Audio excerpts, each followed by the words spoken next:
मंडळी, आज आपण आहोत पुण्यापासून 70 किलोमीटर अंतरावरती असलेल्या भोलाई मातेच्या डोंगरावरती. खरं तर हा डोंगर वाल्हे आणि गुळुंचे यांच्या वेशीवरती आहे.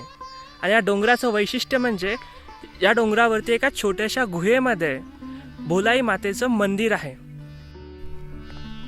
चला तर आजचा आपला हा प्रवास त्या रहस्यमय गुहेतील त्या भोलाई मातेच्या मंदिरापर्यंत आहे. चला तर मंडळी, आपण आज त्या गुहेकडे प्रस्थान करूया. भोलाई मातेच्या डोंगराकडे जात असताना अलीकडच्या टप्प्यावरती असे दगडावरती दगड रचून एक मनोरा तयार करण्याची पद्धत आहे. खरं तर हा मनोरा तयार करत असताना या मनोऱ्याकडून आपल्याला भरपूर काही शिकण्यासारखे आहे. जसं की आयुष्याची इमारत उभी करत असताना पाया भक्कम असणं गरजेचं आहे. एकदा जर पाया भक्कम असला तर त्यावरती असंख्य स्वप्नांची इमारत बांधता येते आणि जीवनाची एकाची सर्वोत्तम पातळी गाठता येऊ शकते.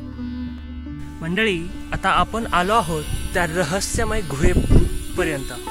चला तर पाहू त्या गुहेतील एक रहस्यमय मंदिर.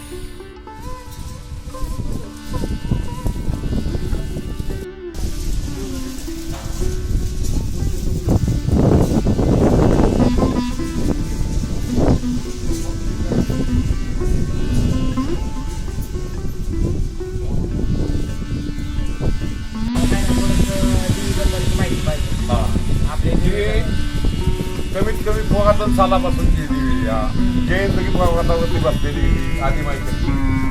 बोलाय देवी म्हणून 2 ठिकाणी त्याचं वास्तव्य महाराष्ट्रामध्ये. एक वाडे बोलाय आणि आपल्या गुळुंची बोलाय.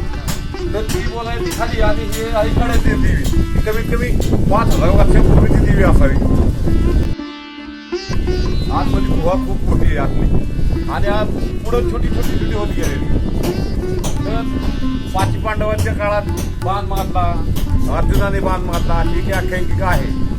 पण ती काय असे लिखित अस्तित्वच नाही. तर ही आमच्या पिढीत आता आमच्या आजोबा पंजोबापासून ही देवाची पूजा अर्चा चालते. आणि संपूर्ण ही नवसाला पावणारी देवी ह्या आसपासच्या परिसरातल्या सगळ्यांना देवी. आसपासची गुळुंचे, पिंपळ, पाला, नेरा या परिसरातले कुलदैवत म्हणून मानतात. नवरात्रामध्ये चांगल्या घटस्थापनाचा उत्सव केला जातो. देवीची आरती वगैरे केली जाते. आता पुढच्या पौर्णिमेला दिवेची पूजा, संपूर्ण दिवा लावले जातात आणि सगळी भक्तिभावाने पूजा करतात.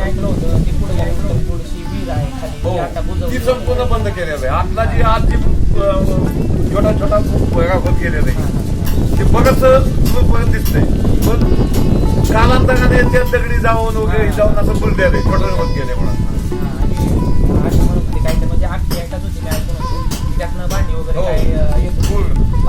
मी सुद्धा ऐकलेलं आहे की संपूर्ण भांडी वगैरे तिथं असायची आणि ते स्वयंपाकाला घ्यायची आणि परत द्यायची तिथं ठेवायची. संपूर्ण भांडी जेवणाची यायची त्याची संपूर्ण भांडी असायची त्या गुहेमध्ये. भांडी आपली नॉर्मलच असायची. पण ते नाही नॉर्मल. आणि आता आम्ही काम चालू केलेलं आहे नवीन कामाच्या संदर्भात, थोडं डागडुगीच्या संदर्भात. तर आम्हाला अशी गुहा सुद्धा आतमध्ये थोडीशी देवीच्या पाठीमागे गुहा होती, ती सुद्धा आम्ही होती तशी लावून टाकली. बाकी चांगले एकदम देवस्थान शांत रमणीय ठिकाणी. आणि फक्त बोलाय देवी म्हणली की बोकडाचं मटण न खाणारे लोक येत नाही तिथं. खाणारे येत नाही. अशी बोलाय देवी महाराष्ट्रामध्ये 2 ठिकाणे, एक वाडे बोलाय आणि गुळुंची.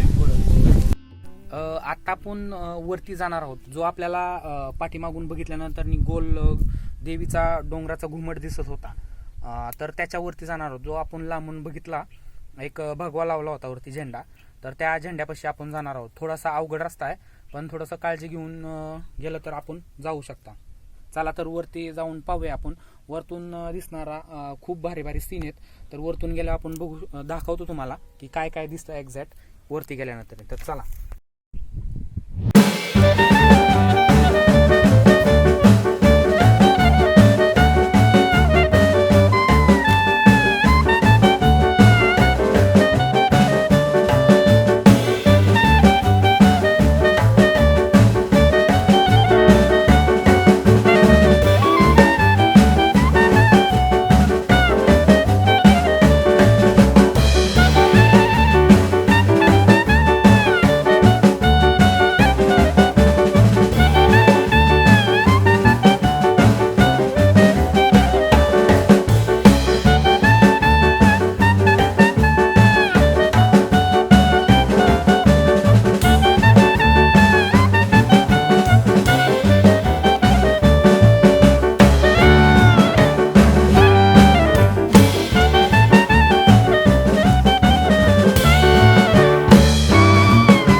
शिखरावरती जाण्याचा आपण ध्यास केला होता त्या शिखरावरती आपण फायनली पोहोचलो आहोत. त्या शिखराच्या उत्तरेला आहे जेजुरीचा गड, प्रसिद्ध असे कडे पठार, वाल्हे गावचे भवानी मातेचं मंदिर, सात रांजणाचा डोंगर आणि त्याच्या पुढे तुम्ही पाहू शकता पुरंदर किल्ला.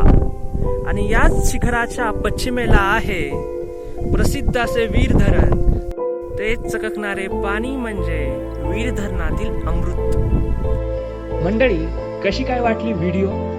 लाईक करा, शेअर करा आणि कमेंट करून तुमच्या प्रतिक्रिया आमच्यापर्यंत पोहोचवा. आणि असेच नवनवीन हटके व्हिडिओ पाहण्यासाठी आमचा चॅनल नक्की सबस्क्राईब करा. चला तर भेटूया पुढच्या एपिसोडमध्ये.